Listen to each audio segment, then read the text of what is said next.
ക്ലാസ്സാണ്. കഴിഞ്ഞ 7 ക്ലാസ്സുകളിലായിട്ട് സ്കൂൾ സൈക്കോളജിയിലെ 4 മോഡ്യൂളിലുള്ള എല്ലാ യൂണിറ്റുകളെക്കുറിച്ച് നമ്മൾ പറഞ്ഞിരുന്നു. ഓരോ 4 മോഡ്യൂൾസാണുള്ളത്. 4 മോഡ്യൂൾസിനകത്ത് 8 സെക്ഷനായിട്ട് തിരിച്ച് ബാക്കിയുള്ള കാര്യങ്ങൾ പറഞ്ഞിരുന്നു. അപ്പം പറഞ്ഞ കാര്യങ്ങളെല്ലാം നമുക്ക് ഒന്നുകൂടെ ഒരു റിവിഷൻ പോലെ നമ്മൾ ചെയ്യുകയാണ്. എന്താണ് സ്കൂൾ സൈക്കോളജി? ഇതിനകത്ത് നമുക്ക് പഠിക്കാനുള്ളത് എന്താണ് സ്കൂൾ സൈക്കോളജി, എന്താണ് സ്കൂൾ സൈക്കോളജിസ്റ്റ്, ആരാണ് സ്കൂൾ സൈക്കോളജിസ്റ്റ്, അവരുടെ ജോലി എന്താണ്, ഒരു കുട്ടിയുടെ വളർച്ച ഡെവലപ്മെൻറ്റ് സ്റ്റേജസ് എന്തൊക്കെയാണ്, ഒരു കുട്ടിയുടെ ലാംഗ്വേജ് ഡെവലപ്മെൻറ്റ് ഭാഷ എങ്ങനെ വരുന്നു, അതിനുള്ള തിയറികൾ, അതുപോലെ കുട്ടിയുടെ വളർച്ചയുടെ തിയറികൾ, എന്തൊക്കെ പ്രശ്നങ്ങളാണ് സ്വാഭാവികമായിട്ടൊരു കുട്ടി നേരിടുന്നത്, സ്കൂളുകളിൽ നേരിടുന്നത് എന്താണ്, പഠനത്തിനുള്ള പ്രശ്നങ്ങൾ എന്തൊക്കെയാണ്, അവൻ്റെ ഇൻ്റലിജൻസ് ബുദ്ധി എന്താണ്, ബുദ്ധി എങ്ങനെ അളക്കാം, ആ ബുദ്ധിയുടെ ഡെവലപ്മെൻറ്റ് സ്റ്റേജസ് എന്തൊക്കെയാണ് ഒരു കുട്ടിയുടെ റെമഡീസ്, എന്തെങ്കിലും പ്രശ്നം ഉണ്ടായാൽ എന്തൊക്കെയാണ് റെമഡീസ് ഉള്ളത്, അതുപോലെ തന്നെ കുട്ടികളുടെ റൈറ്റ്സ് എന്താണ്, ഗവൺമെൻറ് കുട്ടികൾക്ക് കൊടുത്തിരിക്കുന്ന റൈറ്റ്സ് എന്താണ്, അല്ലെങ്കിൽ അവൻ്റെ അവകാശം എന്താണ്. ഈ 4 മോഡ്യൂൾ നമ്മൾ പഠിക്കുമ്പോൾ ഇതിങ്ങനെ മനസ്സിൽ വെച്ച് പഠിക്കുക. ആദ്യം എന്താണ് സ്കൂൾ സൈക്കോളജി, എന്താണ് പഠിക്കുക, സൈക്കോളജിസ്റ്റിൻ്റെ ജോലി എന്താണ്, അല്ല അവരെന്താണ് ചെയ്യുന്നത്, അതാണ് ആദ്യത്തെ ഭാഗം. രണ്ടാമത്തെ ഭാഗം ഒരു കുട്ടിയുടെ വളർച്ചയാണ്, അവൻ്റെ ശാരീരികമായ വളർച്ചകൾ, ഏതൊക്കെ കാര്യങ്ങളാണ് അവൻ്റെ വളർച്ചയിൽ ബാധിക്കുന്നത്, അവൻ്റെ ഇൻറ്റേർണലും എക്സ്റ്റേണലുമായിട്ട്, ബാഹ്യവും ആന്തരികവുമായിട്ടുള്ള വളർച്ചയുടെ ഭാഗങ്ങൾ എന്തൊക്കെയാണ്, അതിനുള്ള വ്യത്യസ്തമായ തിയറികൾ എന്തൊക്കെയാണ്, അതിൻ്റെ നിയമങ്ങൾ എന്തൊക്കെയാണ്, അല്ലെങ്കിൽ എന്തൊക്കെയാണ് അതിൻ്റെ സിദ്ധാന്തങ്ങൾ എന്തൊക്കെയാണ്, തിയറി മീൻസ് സിദ്ധാന്തങ്ങൾ എന്തൊക്കെയാണ്. അത് കഴിഞ്ഞ് അവൻ്റെ ലാംഗ്വേജ്, ഭാഷ എങ്ങനെ ഡെവലപ്പ് ചെയ്യുന്നു, ആ ഭാഷ ഡെവലപ്പ് ചെയ്യാനുള്ള കാര്യങ്ങൾ എന്തൊക്കെയാണ്, അതുപോലെ കുട്ടിയുടെ ബുദ്ധി എന്താണ് ആദ്യത്തെ സ്റ്റേജിൽ. സെക്കൻഡ് സ്റ്റേജ് എന്തൊക്കെയാണ് സ്കൂളുകളിൽ ഉണ്ടാകുന്ന പ്രശ്നങ്ങൾ, അതിനെയാണ് സ്കൂൾ സൈക്കോളജി മെയിനായിട്ട് ഡീൽ ചെയ്യുക. എന്തൊക്കെയാണ് അവനുണ്ടാകുന്ന പഠന വൈകല്യങ്ങൾ, വൈകാരികമായ ആന്തരികമായ പ്രശ്നങ്ങൾ, അതെങ്ങനെ നമുക്ക് മനസ്സിലാക്കാം, അതിനെന്തൊക്കെ റെമഡീസ്, അതിനെന്തൊക്കെയാണ് പരിഹാര മാർഗങ്ങളുള്ളത്, ആ പരിഹാര മാർഗങ്ങൾ ചെയ്യാൻ. അവസാന ഭാഗമായിട്ട് കുട്ടിയുടെ റൈറ്റ്സ്, അവൻ്റെ അവകാശങ്ങൾ എന്തൊക്കെയാണ്, ഇത്രയും കാര്യങ്ങളാണ് നമ്മൾ പഠിച്ചത്. അത് ഒരിക്കലും നമ്മൾ ഈ കാര്യങ്ങളൊക്കെ ഒന്ന് മനസ്സിലാക്കാൻ വേണ്ടി മുമ്പോട്ട് പോകും. ഇത് മെയിനായിട്ട് ഡീൽ ചെയ്യുന്നത് ഇത് ഏതിലാണ് കുട്ടികളെ സംബന്ധിച്ചിടത്തോളം സ്കൂൾ സൈക്കോളജി ഡീൽ ചെയ്യുന്നത്. It's a science. What you mean by school psychology? എന്താണ് സ്കൂൾ സൈക്കോളജി എന്ന് പറഞ്ഞാൽ അതൊരു ശാസ്ത്രമാണ്. ആ മേഖലയിൽ നമ്മൾ ചെയ്യുന്നത് എന്താണ്, കുട്ടികളെ മെയിനായിട്ട് കുട്ടികളെ നമ്മൾ ചെയ്യുന്നു. കുട്ടികൾ എന്ന് പറയുന്ന പഠിക്കുന്ന കുട്ടികളെയും കുട്ടികളുടെ വളർച്ചാ ഭാഗങ്ങളെയും കുറിച്ച് നമ്മൾ പഠിക്കുന്നു. പിന്നെ യങ്സ്റ്റേഴ്സ്, അഡൽട്സ്, അവരുടെ എന്തൊക്കെയാണ് പ്രശ്നങ്ങൾ, അവർക്കുണ്ടാകുന്ന സംഗതികളൊക്കെ, ബുദ്ധിമുട്ടുകൾ എന്തൊക്കെയാണ്, അവരുടെ വളർച്ചാ ഭാഗങ്ങൾ എന്തൊക്കെയാണ്, പഠനം എങ്ങനെയൊക്കെ നടക്കുന്നു, എന്തൊക്കെ പ്രശ്നങ്ങൾ അവർ നേരിടുന്നു. ദെൻ ഫാമിലീസ്, ഇത് കുട്ടികളാകുമ്പോൾ കുട്ടികളുടെ എല്ലാ ജീവിതവും വളർച്ചയും അവരുടെ കുടുംബവുമായിട്ട് ബന്ധപ്പെട്ട് നിൽക്കുന്നു. അപ്പോൾ എന്താണ് അവരുടെ കുടുംബം, ആ കുടുംബത്തിൽ എന്തൊക്കെയാണ് പ്രശ്നങ്ങൾ ഉണ്ടാകുന്നത്, അത് എങ്ങനെ കുട്ടികളെ ബാധിക്കുന്നു, അല്ലെങ്കിൽ എന്തെങ്കിലും അച്ഛൻ്റെ അമ്മയുടെയും കടമകൾ എന്തൊക്കെയാണ്. ദെൻ പഠിക്കുന്ന എല്ലാവിധ ആൾക്കാരെയും ബേസ് ചെയ്തിട്ടാണ്. ആരൊക്കെ പഠിക്കുന്നുണ്ടോ അവരെ irrespective of age, caste, creed, sex, അവരുടെ ജെൻഡർ ഡിഫറൻസ് നോക്കാതെ, ആണോ പെണ്ണോ നോക്കാതെ, പ്രായം വ്യത്യാസം നോക്കാതെ പഠിക്കുന്ന എല്ലാ ആൾക്കാരിലും ഉണ്ടാകുന്ന പ്രശ്നങ്ങൾ. അപ്പോൾ പഠിക്കുന്നത് നമ്മൾ മെയിനായിട്ട് പഠനം എന്ന് നമ്മൾ ഉദ്ദേശിക്കുന്നത് കുട്ടികളെയാണ്. ഒരു 18-21 വയസ്സ് വരെയുള്ള കുട്ടികളെ ആണെങ്കിലും സ്കൂൾ സൈക്കോളജി എല്ലാ ഭാഗങ്ങളും കുട്ടികളെ നമ്മൾ നോക്കുന്നുണ്ട്. ദെൻ ദ സ്കൂളിംഗ് പ്രോസസ്സ്, സ്കൂളിൽ വിടുന്ന കാര്യങ്ങൾ, അവൻ്റെ വളർച്ചയുടെ ഭാഗങ്ങൾ, ആ സ്കൂളിലുണ്ടാകുന്ന പ്രശ്നങ്ങൾ, അവൻ്റെ പഠിത്തത്തിനുള്ള പ്രശ്നങ്ങൾ, ഇതിനൊക്കെയാണ് സ്കൂളിംഗ്. അപ്പം സ്കൂൾ സൈക്കോളജി മുഖ്യമായിട്ടും നേരിടുന്ന അല്ലെങ്കിൽ ശ്രദ്ധ കേന്ദ്രീകരിക്കുന്നത് കുട്ടികളുടെ, യങ്സ്റ്റേഴ്സ്, യൂത്തിനെ, കുടുംബങ്ങളെ, എല്ലാ പഠിക്കുന്ന ആൾക്കാരെയും, പിന്നെ schooling process. Then psychology classes എന്തൊക്കെയാണ് ഒരു സ്കൂൾ സൈക്കോളജിസ്റ്റ് ചെയ്യുക. അപ്പോൾ സ്കൂൾ സൈക്കോളജിസ്റ്റും കൗൺസിലേഴ്സും തമ്മിലുള്ള വ്യത്യാസം മനസ്സിലാക്കണം. എപ്പോഴും തെറ്റിദ്ധരിക്കപ്പെടുന്ന ഒരു മേഖലയാണ് എന്താണ് സ്കൂൾ സൈക്കോളജിസ്റ്റ്. സ്കൂൾ സൈക്കോളജിസ്റ്റ് അവർ സൈക്കോളജിസ്റ്റിനെ പോലെ, ഒരു സൈക്കോളജിസ്റ്റിനെ അവർക്ക് കൗൺസിലിംഗ് നടക്കുന്ന കുട്ടികൾക്ക് പ്രശ്നങ്ങൾക്ക് പരിഹാരങ്ങൾ ചെയ്യുന്നുണ്ടാകാം, അവരുടെ അസസ്മെന്റ് നടത്തുന്നുണ്ടാകാം. കൗൺസിൽ എന്ന് പറയുമ്പോൾ കുട്ടികളുടെ മാനസികമായ ആരോഗ്യമായിട്ടുള്ള ഗൈഡൻസ് ഒക്കെ കൊടുക്കുന്നതാണ് സൈക്കോളജിസ്റ്റ്, കൗൺസിലേഴ്സോ അല്ലെ സൈക്കോളജിസ്റ്റ് എന്ന് പറഞ്ഞു. ഇവിടെ സ്കൂൾ സൈക്കോളജിസ്റ്റ് എന്ന് വരുമ്പോൾ അവർ കുട്ടികളുടെ പ്രശ്നങ്ങളെ കുറിച്ചല്ല, അവരുടെ പഠനപരമായുള്ള കാര്യങ്ങളുടെ ബുദ്ധിമുട്ടുകൾ, അവർക്ക് എന്തൊക്കെയാണ് നേരിടുന്നത്, അതിന് എന്തൊക്കെ റെമഡീസ് നമ്മൾ ചെയ്യാം. അത് ഇൻഡിവിജ്വൽ അല്ല, പൊതുവേ ആയിട്ട് എടുക്കാം. അപ്പൊ ഒരു വ്യക്തിയെ ബേസ് ചെയ്തിട്ടാണ് എടുക്കുന്നതെങ്കിലും പൊതുവേ ആ സ്കൂളിന്റെ അന്തരീക്ഷം, ആ സ്കൂളുകളിൽ നടക്കുന്ന പ്രശ്നങ്ങളും പരിഹാരം ചെയ്യാൻ പറ്റും. അതിന് സൈക്കോളജിക്കൽ അസസ്മെന്റ് എന്ന് പറഞ്ഞാൽ പൊതുവേ ഉള്ള സൈക്കോളജിക്കൽ പഠന വൈകല്യങ്ങൾ, കുട്ടികളുടെ വളർച്ചയുടെ ഭാഗം ഇങ്ങനെയുണ്ട്, എന്തൊക്കെ കാര്യങ്ങൾ നടന്നു എന്നുള്ളത്. സൈക്കോളജി അസസ്മെന്റ് കൂടുതലും ഇത് ഒരു ജോയിന്റ് വെഞ്ചറാണ്, ഒറ്റയ്ക്ക് നിൽക്കുന്നതല്ല. അപ്പം ഇത് സൈക്കോളജിക്കൽ അസസ്മെന്റ് നടത്തുമ്പോൾ സൈക്കോളജിസ്റ്റിന്റെ വേണം, കൗൺസിലേഴ്സിന്റെ വേണം, ടീച്ചേഴ്സിന്റെ വേണം, പാരൻസിന്റെ വേണം, പിയർ ഗ്രൂപ്പ്സിന്റെ വേണം. അങ്ങനെ ഉള്ള എല്ലാവരും കൂടെ കൂടിക്കൊണ്ടുള്ള ഒരു സൈക്കോളജിക്കൽ അസസ്മെന്റ് പ്രോസസ്സാണ് ഇവിടെ ചെയ്യുന്നത്.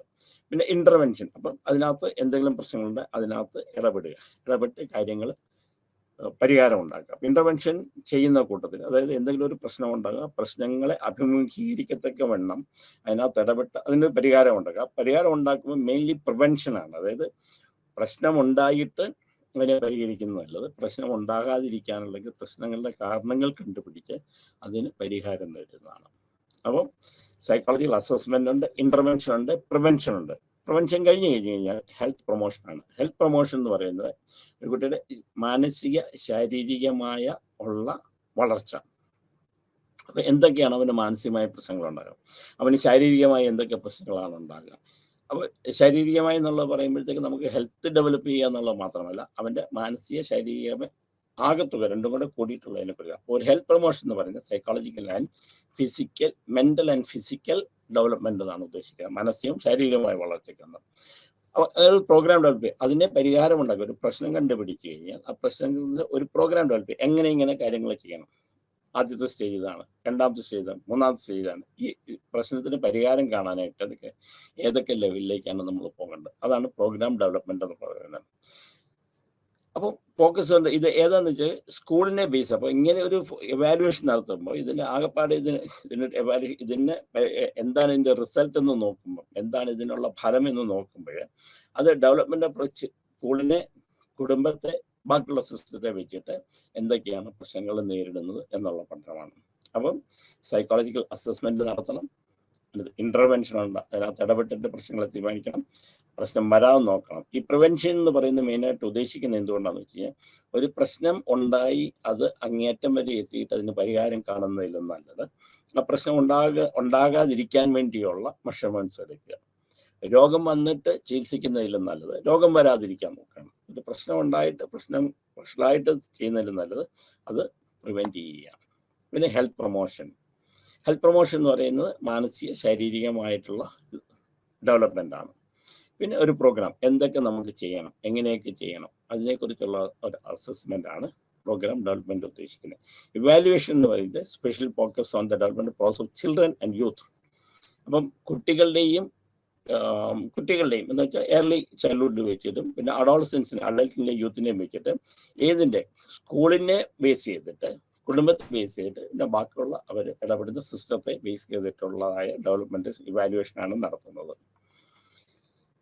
ഇഷ്യൂസിന്റെ ഡെവലപ്മെന്റ് ആദ്യം നമ്മളിത് മനസ്സിലാക്കണം. ഒരു കാര്യം കൂടെ ഇതിനകത്ത് മനസ്സിലാക്കണം. ഈ സ്കൂൾ സൈക്കോളജിസ്റ്റ് എന്ന് പറയുന്നത് അവരെ സമയം ഇന്ന് നേരിടുന്ന അവരുടെ പ്രവർത്തന മേഖലയ്ക്ക് വ്യക്തമായ ഒരു അതിർവരമ്പുകൾ കൊടുത്തിട്ടില്ല. അത് നമ്മൾ സ്കൂൾ സൈക്കോളജിസ്റ്റിനെ കുറിച്ച് ചോദിക്കുമ്പോൾ what are the duties of school psychologist, ഇതൊക്കെയാണെങ്കിലും ഇവർ നേരിടുന്ന ഒരു പ്രശ്നം എന്താണെന്ന് വെച്ച് കഴിഞ്ഞാൽ അത് നമ്മൾ എഴുതണം. കാരണം ഇവരുടെ പ്രവർത്തന മേഖലയ്ക്ക് ഒരു അതിര് തീരുമാനിച്ചിട്ടില്ല. സ്വാഭാവികമായിട്ട് തെറ്റിദ്ധരിക്കപ്പെടുന്ന എന്താണെന്ന് വെച്ചാൽ മറ്റുള്ള സൈക്കോളജിസ്റ്റിനെ പോലെ കുട്ടികൾക്ക് കൗൺസിലിംഗ് കൊടുക്കുക, കുട്ടികളുടെ കാര്യം മനസ്സിലാക്കുക, അവരെ ഹെൽപ്പ് ചെയ്യുക എന്നുള്ളതാണ്. ഒരു ഇൻഡിവിജ്വലിനല്ല, ഓവറോൾ ഒരു ഫംഗ്ഷനാണ് നമ്മൾ സ്കൂൾ സൈക്കോളജിസ്റ്റിനെ കൊണ്ട് ഉദ്ദേശിക്കുക.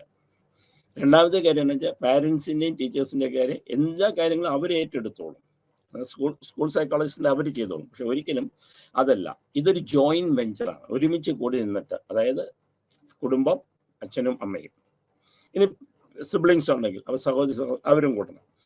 പിയർ ഗ്രൂപ്പ്സ്, സ്കൂളിലുള്ള പിയർ ഗ്രൂപ്പ്സ്, അവരുടെ കൂട്ടത്തിൽ പഠിക്കുന്ന ആൾക്കാരെ കുറിച്ച് അവർ ഒരുമിച്ച്, പിന്നെ ടീച്ചേഴ്സ്, പിന്നെ ബാക്കിയുള്ള സിസ്റ്റംസ്.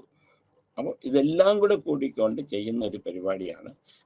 ഓവറോൾ അവരെ ഹെൽപ്പ് ചെയ്യുക എന്നുള്ളൊരു ജോലിയാണ് സ്കൂൾ സൈക്കോളജിസ്റ്റിനുള്ളത്.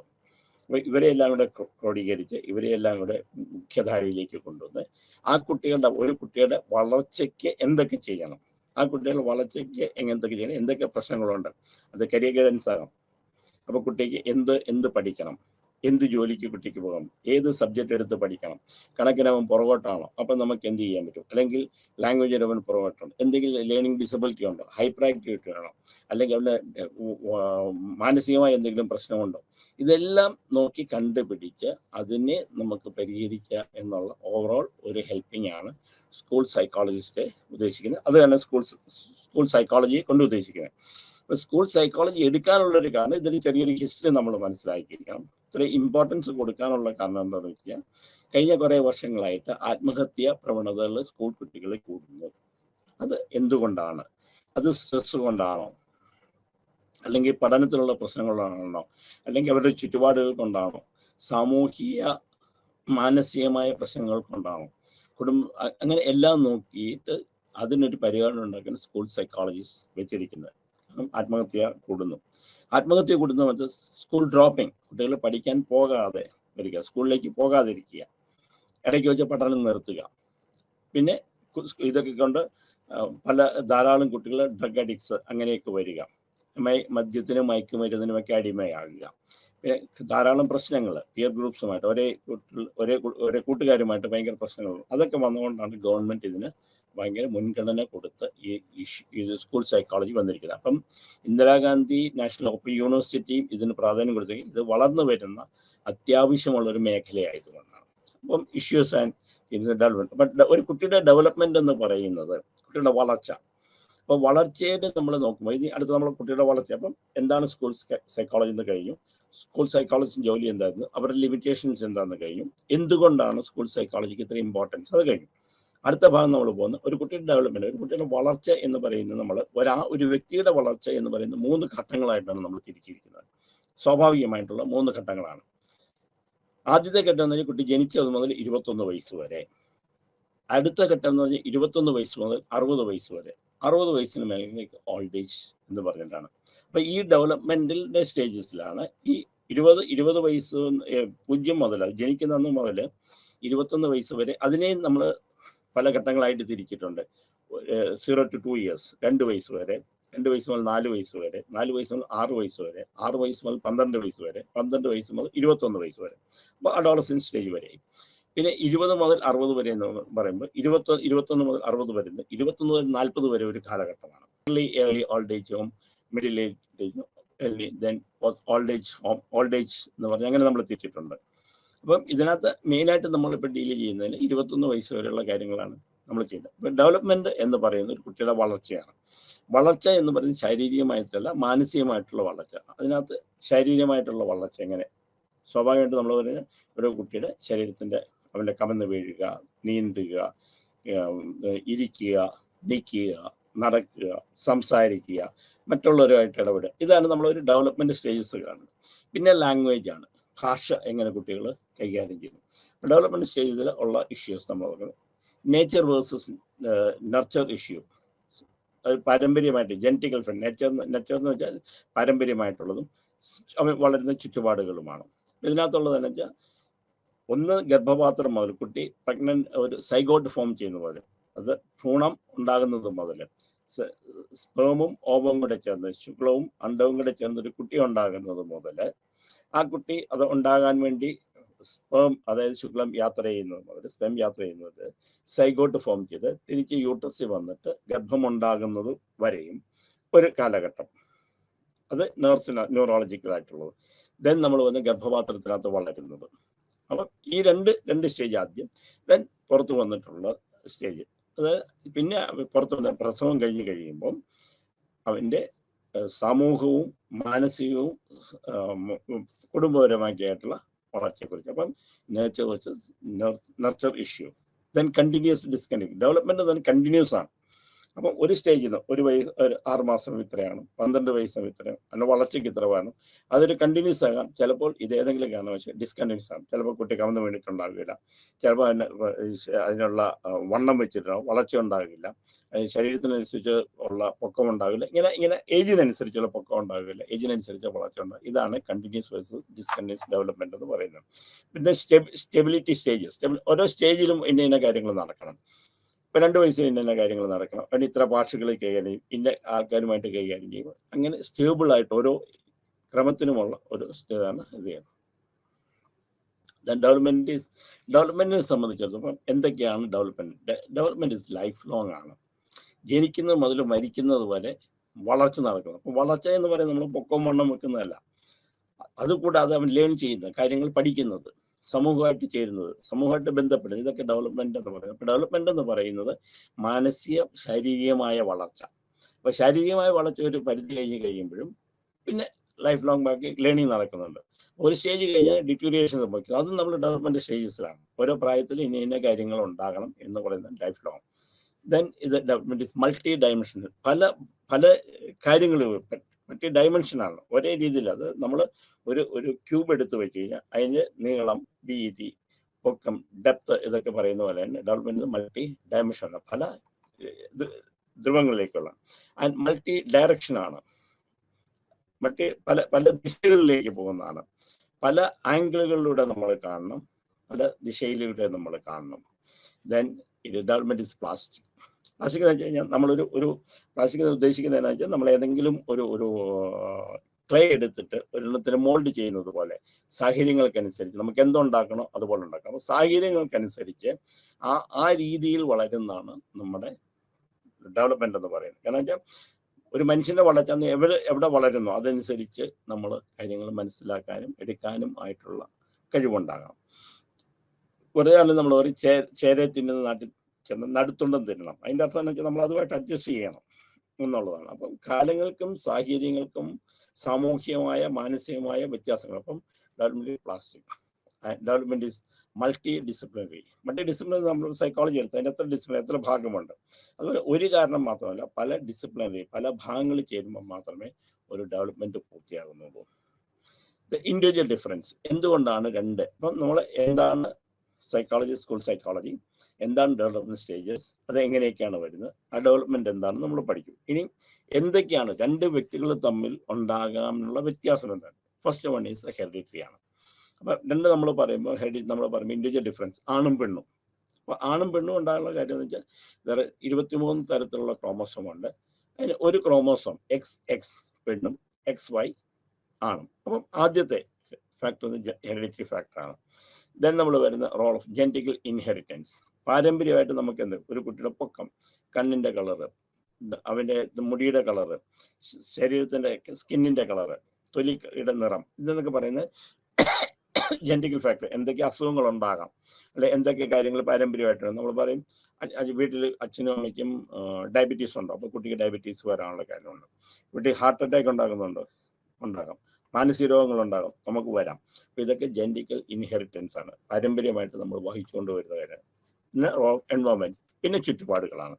അപ്പം ഹെറിഡിറ്ററി എന്ന് പറയുമ്പം രണ്ട് ഭാഗങ്ങളായിട്ട് നമ്മൾ ഒന്ന് ഹെറിഡിറ്ററി, പിന്നെ നമ്മൾ എൻവയോൺമെന്റ്. ഇതാണ് രണ്ട് പേരെ വ്യത്യസ്തമാക്കുന്നത്. അപ്പോൾ ചുറ്റുപാടുകൾ ഒരേ കുട്ടി തന്നെ രണ്ട് സാഹചര്യങ്ങളിൽ വളരുമ്പോൾ, അല്ലെങ്കിൽ ഒരേ അച്ഛനും അമ്മയ്ക്കും ഉണ്ടായ രണ്ട് കുട്ടികൾ രണ്ട് സാഹചര്യത്തിൽ വരുമ്പോൾ എൻവയോൺമെന്റ് ആണ് എടുക്കുന്നത്. അപ്പോൾ ഒരു മെട്രോപോളിറ്റൻ സിറ്റി താമസിക്കുന്ന ഒരു കുട്ടി, ഒരു വില്ലേജ് താമസിക്കുന്ന ഒരു കുട്ടി, വിദേശത്ത് താമസിക്കുന്ന ഒരു കുട്ടി, നാട്ടിൽ താമസിക്കുന്ന കുട്ടി, ഇവരുടെ തമ്മിൽ കൾച്ചറിലേക്കുള്ള വ്യത്യാസങ്ങൾ ഉണ്ടാകും. അപ്പം കൾച്ചർ എന്ന് വെച്ചാൽ അവരുടെ പെരുമാറ്റത്തിനുള്ള വ്യത്യാസം. അപ്പം ഒരു കുട്ടിയുടെ വ്യത്യാസം എന്ന് പറഞ്ഞ് ഇൻഡിവിജ്വൽ ഡിഫറൻസ് പറഞ്ഞ് ഒന്ന് ജെനറ്റിക്കലും ദെൻ ചുറ്റുപാടുകളുമാണ്. ദെൻ ജിയോഗ്രഫിക്കൽ, ആദ്യം പറയും ജിയോഗ്രഫിക്കൽ. പിന്നെ ഫിസിക്കൽ എൻവയോൺമെന്റ്, നമ്മൾ ഏത് കോസ്റ്റൽ ഏരിയ വളരുന്നു, ഹിൽ ഏരിയ വരും, അതിൻ്റെ ജിയോഗ്രഫിക്കലായിട്ടുള്ള പ്രശ്നങ്ങളുണ്ട്. ദെൻ ഫിസിക്കൽ എൻവയോൺമെന്റ്, ചുറ്റുപാടുകൾ. ദെൻ ഇൻസ്റ്റിറ്റ്യൂഷണൽ എന്ന് പറയുന്നത് നമ്മൾ ഏത് സാഹചര്യത്തിൽ പഠിക്കുന്ന വിദ്യാഭ്യാസ സ്കൂളിൽ പഠിക്കുന്നത്. നമ്മൾ ഓരോ സ്കൂളിൽ പഠിക്കുമ്പോൾ ഇന്റർനാഷണൽ സ്കൂളിൽ പഠിക്കുന്നു, CBSE സ്കൂളിൽ പഠിക്കുന്നു, സ്റ്റേറ്റ് സ്കൂളിൽ പഠിക്കുന്നു, ഓപ്പൺ സ്കൂളിൽ പഠിക്കുന്നു. അപ്പോൾ ആ ഇൻസ്റ്റിറ്റ്യൂഷൻ അനുസരിച്ച് അവരുടെ ഇൻഡിവിജ്വൽ ഡിഫറൻസ് നമുക്ക് ഉണ്ടാകാം. അപ്പം ഇതാണ് അടുത്ത സംഗതികൾ. ദെൻ നമ്മൾ വരുമ്പോഴത്തേക്ക് ഇതെന്ത് Brunner's idea of knowledge acquisition. എങ്ങനെയാണ് ഒരു കുട്ടി നോളജ് ശേഖരിക്കുക? അപ്പം നമ്മൾ വളർച്ച ഇൻഡിവിജ്വൽ വ്യത്യാസങ്ങൾ നമ്മൾ പറഞ്ഞു മനസ്സിലാക്കി. ഇനി അവൻ്റെ അറിവുകളെ കുറിച്ച്, അതായത് നമ്മൾ കുട്ടിയുടെ ശാരീരികമായി വളരുന്നതനുസരിച്ച് കൂടെ അവൻ്റെ ബുദ്ധിപരമായിട്ടുള്ളതും അവൻ്റെ സാംസ്കാരികപരമായിട്ടുള്ള വളർച്ച എങ്ങനെ ഉണ്ടാകുന്നു. അപ്പോൾ ബോർണേഴ്സ് ഐഡിയ എന്ന് പറയുന്നത് enactive representation, knowing how to do things. അത് കണ്ട് നമ്മളൊരു കുട്ടി എന്ത് ചെയ്യണം ഏതാണെന്ന് നമ്മൾ കുട്ടി മനസ്സിലാക്കി കൊണ്ടുവരിക. അപ്പം അത് ഇന്നാക്റ്റീവായിട്ട് എന്ന് വെച്ചാൽ നമ്മൾ ആക്റ്റീവായിട്ട് പാർട്ടിസിപ്പേറ്റ് ചെയ്യുന്നില്ല, എങ്ങനെ കാര്യങ്ങൾ കണ്ട് നമ്മളതിൽ നിന്ന് മനസ്സിലാക്കി knowing how to do things, എങ്ങനെ ചെയ്യണമെന്ന് മനസ്സിലാക്കുക. നമ്മൾ കണ്ടുപഠിക്കുക എന്നൊക്കെ നമ്മൾ പറയുന്നത്, ഒരു കുട്ടി കണ്ടുപഠിക്കുക. ദെൻ പറയുന്നത് ionic knowledge based on represent knowledge through visual imaginary. കണ്ട് നമ്മളത് പകർത്തി നമ്മളത് പിന്നെ ചെയ്യുന്നതും അത് ചെയ്യുന്നതാണ് വിഷ്വൽ ആയിട്ട് നമ്മൾ ചെയ്യുക. മറ്റൊന്ന് നമ്മൾ മനസ്സിലാക്കിക്കൊണ്ട് ചെയ്യുക. മനസ്സിലാക്കി കേട്ടാകാം, കണ്ടാകാം, എങ്ങനെ വേണം. ഇത് കണ്ട് നമ്മൾ ഒരു വിഷ്വലായിട്ട് നമ്മൾ ഒരാളുടെ പ്രവർത്തനം എങ്ങനെയെന്ന് പറഞ്ഞിട്ട് അയോണിക് നോളജ്.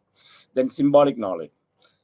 പിന്നെ നമ്മൾ പതുക്കെ പതുക്കെ നമ്മൾ നമ്മുടെ ലാംഗ്വേജ് പഠിക്കുക, നമ്മൾ സംസാരിക്കാനൊക്കെ പഠിക്കും, നമ്മൾ ഭാഷ പഠിക്കും. അപ്പോൾ നമ്മൾ കമ്മ്യൂണിക്കേറ്റ് ചെയ്യുക എങ്ങനെ വേണം. ഒരു ഉദാഹരണത്തിന്, എനിക്കൊരു സാധനം വേണം, അല്ലെങ്കിൽ എനിക്ക് ഇന്നടത്ത് പോകണം, അല്ലെങ്കിൽ എനിക്ക് എന്തെങ്കിലും ചെയ്യണം. അപ്പം നമ്മൾ വേണമെങ്കിൽ ലാംഗ്വേജ് ഡെവലപ്പ് ചെയ്ത് എങ്ങനെ ചെയ്യണം, എന്ത് ചെയ്യണം നമ്മൾ ലാംഗ്വേജിലൂടെ പഠിക്കും. അപ്പം സിംബോളിക് നോളജാണ്, ഇന്ന പറഞ്ഞാൽ ഇന്നതായിരിക്കും. അപ്പം സിംബോളിക് നോളജ്. ദെൻ ഇത് മൂന്നെണ്ണമാണ് ബേർണേഴ്സ് പറഞ്ഞിരിക്കുന്നത്. ദെൻ ഇൻഫർമേഷൻ പ്രോസസ് തിയറിയാണ് അടുത്ത് വരുന്നത്. ഇതൊരു തിയറികളാണ്. അപ്പം ആദ്യം എങ്ങനെ knowledge acquisition, enactive representation, Bruner's idea ആണ്, അതങ്ങനെ തിയറിയാണ്. ദെൻ ഇൻഫർമേഷൻ പ്രോസസ്സിങ്, അത് മൂന്നാണ്, enactive, iconic, symbolic knowledge. Then information processing എന്ന് വെച്ചാൽ നമ്മളൊരു കാര്യം കണ്ട് നമ്മൾ മനസ്സിലാക്കുന്നത്. That is called long term memory, short term memory and long term memory. Short term memory എന്ന് വെച്ചാൽ ആദ്യം നമ്മൾ പറയും സെൻസറി മെമ്മറി എന്ന് പറയും. ഒരു കാര്യം അറിഞ്ഞു ഒരു 20 സെക്കൻഡിനുള്ളിൽ നമ്മൾ റീകളക്ട് ചെയ്യാൻ പറ്റും.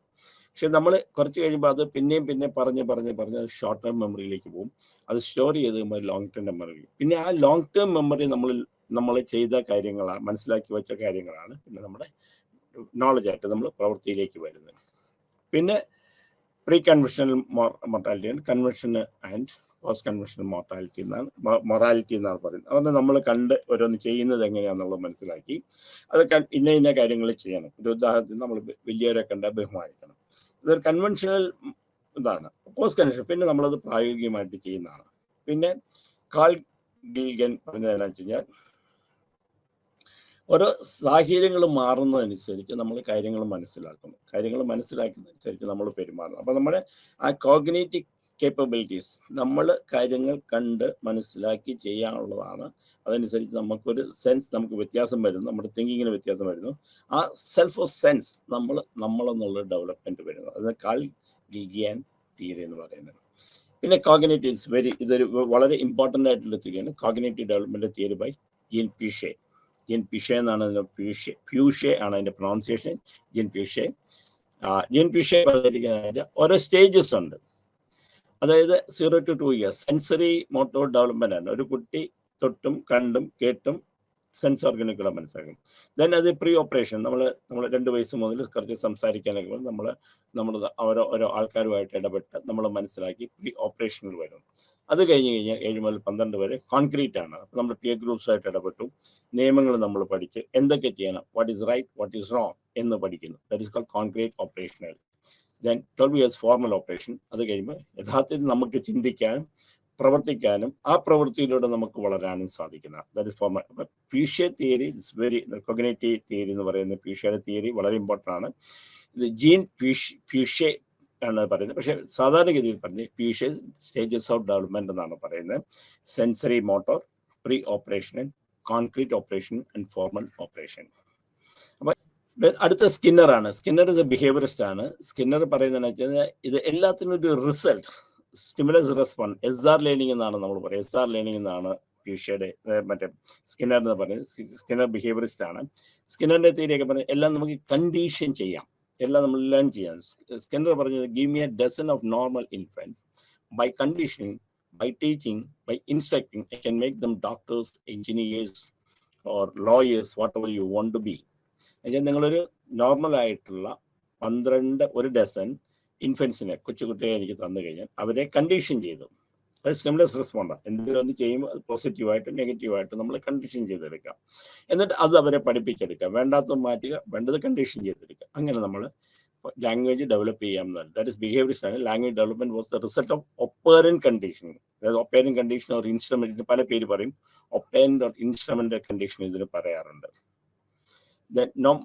നോം ചോംസ്കി എന്ന് പറയുന്ന അമേരിക്കൻ ലിംഗ്വിസ്റ്റിക് ആണ്. It's A linguistic. അദ്ദേഹം പറഞ്ഞാൽ ബ്രെയിൻ ഇതിങ്ങനെ ഒരു കഴിവുണ്ട്, ആ ബ്രെയിനിനെ സംബന്ധിച്ചിടത്തോളം ലാംഗ്വേജ് അക്വിസിഷൻ ഡിവൈസ് പോലാണ്.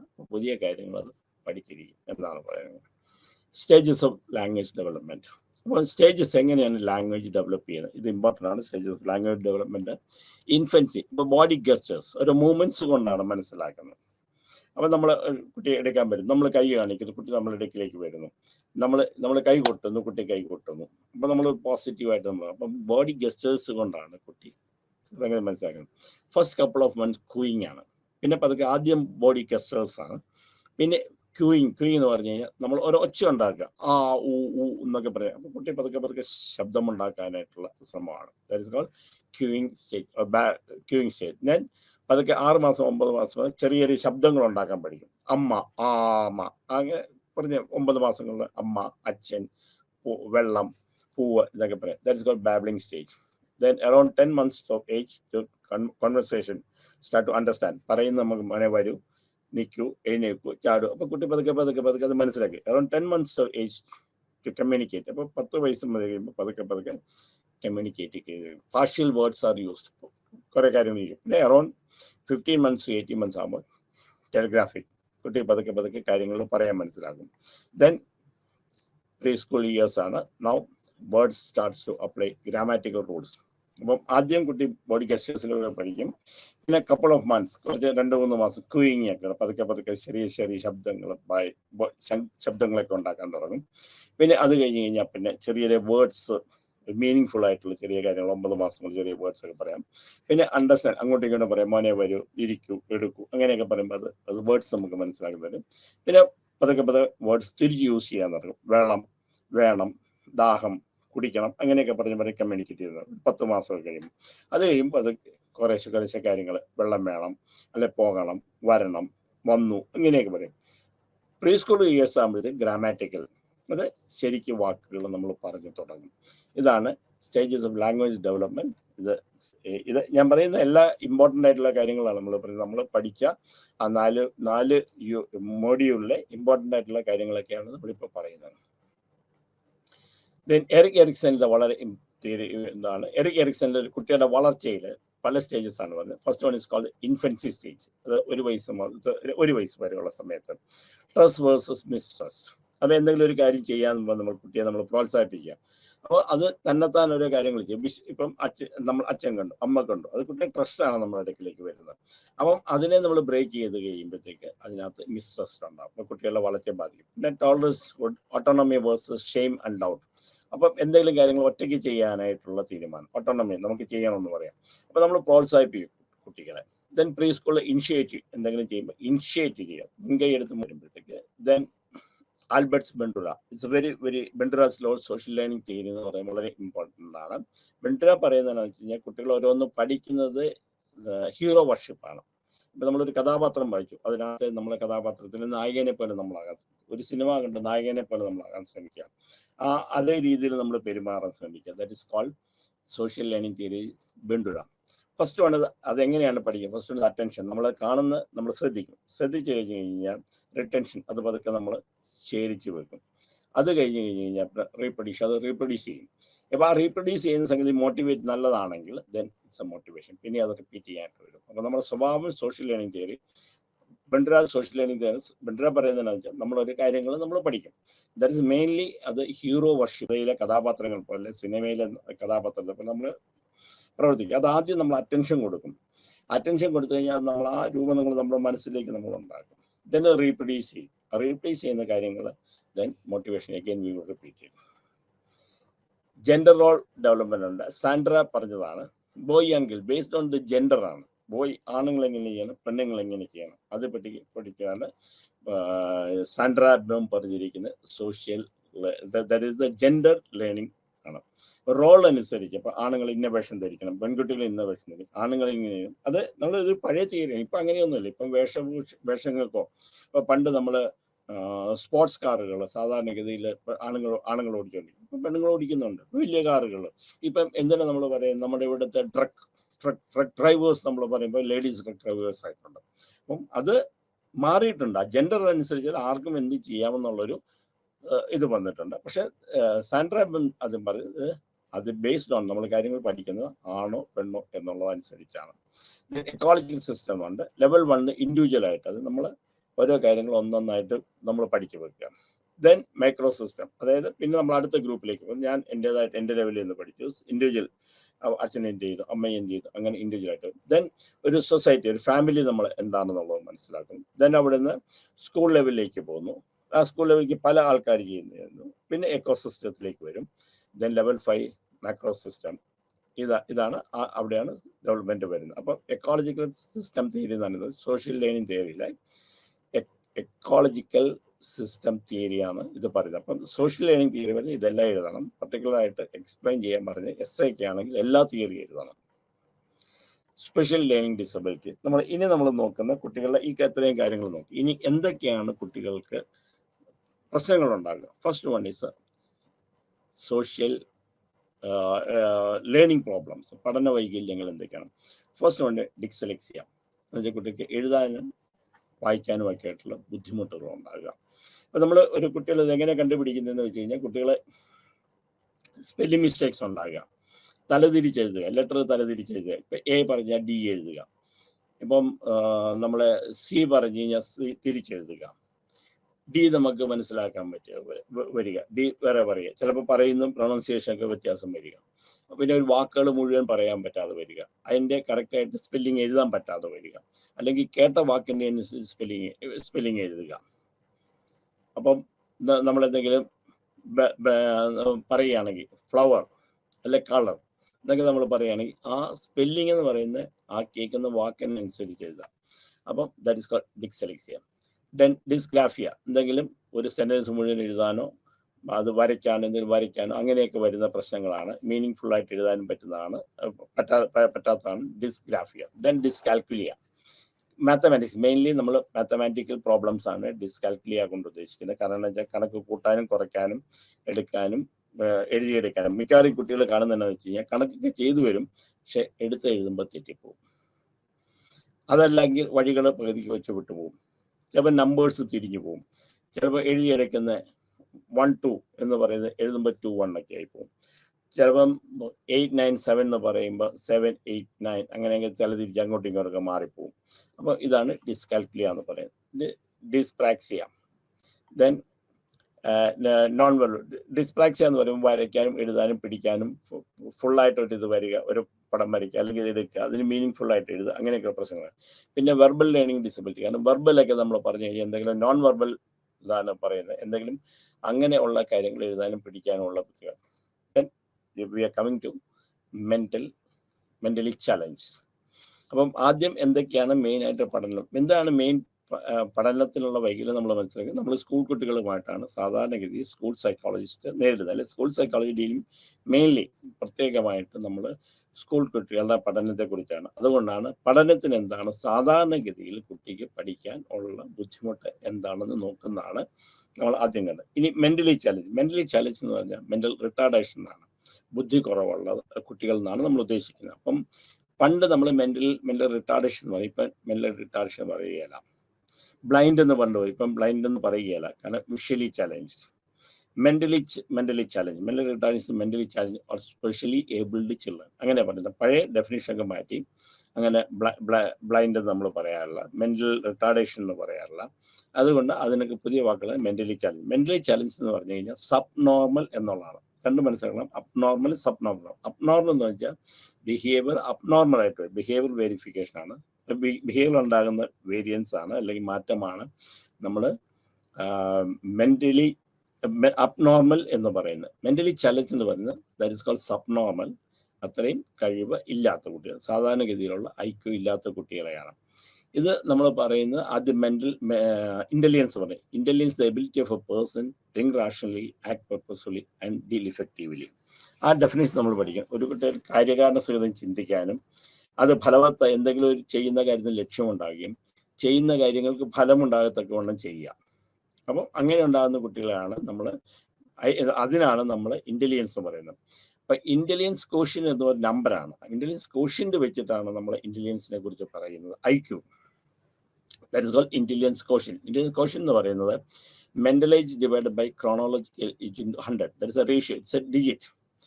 മെൻ്റൽ ഏജ് എന്ന് പറയുന്നത് സൈക്കോളജിക്കൽ ടെസ്റ്റ് കൊണ്ട് കണ്ടുപിടിക്കും. അപ്പോൾ നമ്മൾ ഇന്ത്യൻ ടെസ്റ്റിനകത്ത് നമ്മൾ മെയിനായിട്ട് ചെയ്യുന്നത് എന്താണെന്ന് വെച്ച് കഴിഞ്ഞാൽ അവരുടെ മെൻ്റൽ ഏജ് ആണ് കണ്ടുപിടിക്കുക. ക്രോണോളജിക്കൽ ഏജ് യഥാർത്ഥത്തിലുള്ള ഏജ്. അപ്പം MA divide by CA into 100 എന്ന് പറയുന്നതാണ് ഒരു ഡിജിറ്റ് കിട്ടും. ദാറ്റ് റേഷ്യോ അതാണ് IQ. IQ ബിലോ 70, IQ 70 താഴെ വന്നാൽ that's called mentally challenge. Mentally challenged എന്ന് പറയുന്നത് നമ്മൾ 3 കാറ്റഗറി ആയിട്ടാണ് തിരിച്ചിരിക്കുന്നത്. മൈൽഡ് എന്ന് പറഞ്ഞാൽ IQ ലെവൽ. IQ എന്ന് പറഞ്ഞാൽ ഒരിക്കൽ കൂടെ പറഞ്ഞു, IQ എന്ന് mental age divide by chronological into 100. Mental age എന്ന് പറയുന്നത് നമ്മൾ സൈക്കോളജിക്കൽ ടെസ്റ്റ് കൊണ്ട് കണ്ടുപിടിക്കുന്നത്. ക്രോണോളജിക്കൽ എന്ന് പറയുന്നത് നിങ്ങളുടെ യഥാർത്ഥത്തിലുള്ള പ്രായമാണ്. അപ്പം MA divide by CA into 100 അത് ഒരു നമ്പർ കിട്ടും, ആ ഡിജിറ്റ് കിട്ടും. ആ ഡിജിറ്റ് 55-നും 70-നും ഇടയ്ക്കാണെങ്കിൽ മൈൽഡ് റിട്ടാർഡേഷൻ എന്നാണ് പറയുന്നത്. മൈൽഡ് റിട്ടാർഡേഷൻ ഉള്ള കുട്ടികളുടെ പ്രത്യേകത എന്ന് വെച്ചാൽ അവർക്ക് സോഷ്യലൈസേഷൻ കുഴപ്പമുണ്ടാവില്ല, ആൾക്കാരുമായിട്ട് സോഷ്യലൈസേഷൻ ഉണ്ടാവും. സ്കിൽഡ് വർക്ക് ചെയ്യാം, പക്ഷേ മിക്കവാറുമുള്ള സ്കിൽഡ് വർക്കിന് സൂപ്പർവിഷൻ വേണം. അവർക്ക് അക്കൗണ്ടിങ്ങിൽ കണക്കിൽ പ്രശ്നങ്ങളുണ്ടാകും. That is called mild. അപ്പം നമ്മൾ എപ്പോഴും പറയുമ്പോൾ ഇതിൻ്റെ ക്യാരക്ടറിസ്റ്റിക്സ് കൂടെ പറയണം. ദെൻ മോഡറേറ്റ് ആണ്, 40 to 54 വരെ മോഡറേറ്റ് ആണ്. മോഡറേറ്റ് എന്ന് പറഞ്ഞാൽ സോഷ്യലൈസേഷൻ ഉണ്ടാകും, കുഴപ്പമില്ല, പക്ഷേ സ്കിൽഡ് വർക്കിന് എപ്പോഴും സൂപ്പർവിഷൻ വേണ്ടി വരും. അവർക്ക് സ്കിൽഡ് വർക്ക് ചെയ്യാൻ പറ്റുകയില്ല, അതിനവർക്ക് സൂപ്പർവിഷൻ വേണ്ടി വരും. പിന്നെ അക്കൗണ്ടിങ്ങിൽ ഓൾമോസ്റ്റ് പ്രശ്നങ്ങളുണ്ടാവും. ദെൻ സിവിയർ 25 മുതൽ 39 സിവിയർ ആണ്. അവർക്ക് സോഷ്യലൈസേഷൻ കുറവായിരിക്കും, സ്കിൽഡ് വർക്ക് ഒന്നും ചെയ്യാൻ പറ്റില്ല, ഈവൻ സൂപ്പർവിഷനെ പോലും പലപ്പോഴും ചെയ്യാൻ പറ്റില്ല. അക്കൗണ്ടിങ് വളരെ മോശമായിരിക്കും എന്നുള്ളതാണ്. പ്രൊഫൗണ്ട് എന്ന് പറയുമ്പോൾ they need help for everything. ഒറ്റയ്ക്കൊന്നും ചെയ്യാൻ പറ്റില്ല. നമ്മൾ സാധാരണഗതിയിൽ പറയുന്ന മെൻ്റലി ചലഞ്ച് അല്ലെങ്കിൽ മെൻ്റൽ റിട്ടാർഡേഷൻ എന്ന് പറയുന്നത് ഈ പ്രൊഫൗണ്ടാണ് പറയുന്നത്, പക്ഷേ ബാക്കിയുള്ളതൊക്കെ ഉണ്ട്, ഇതനുസരിച്ച് ചെയ്യണം. പിന്നെ വേറെ നമ്മുടെ പല കാറ്റഗറി ഇതിനകത്തുണ്ട്. അതുകൊണ്ട് നമ്മൾ പറയും 70 to 90 എന്ന് പറയുന്ന ആവറേജ് ബോർഡർ ലൈനാണ്. 72, കാരണം ഇത് 70ലേക്ക് അടുക്കുമ്പോൾ റിട്ടാർഡേഷനിലേക്ക് വന്നു കഴിഞ്ഞു. 90ലേക്ക് അടുക്കുമ്പോൾ നോർമൽ IQ ലെവലിലേക്ക് വന്നു. അപ്പോൾ 70 to 90 എന്ന് പറഞ്ഞ ബോർഡർ ലൈനാണ്.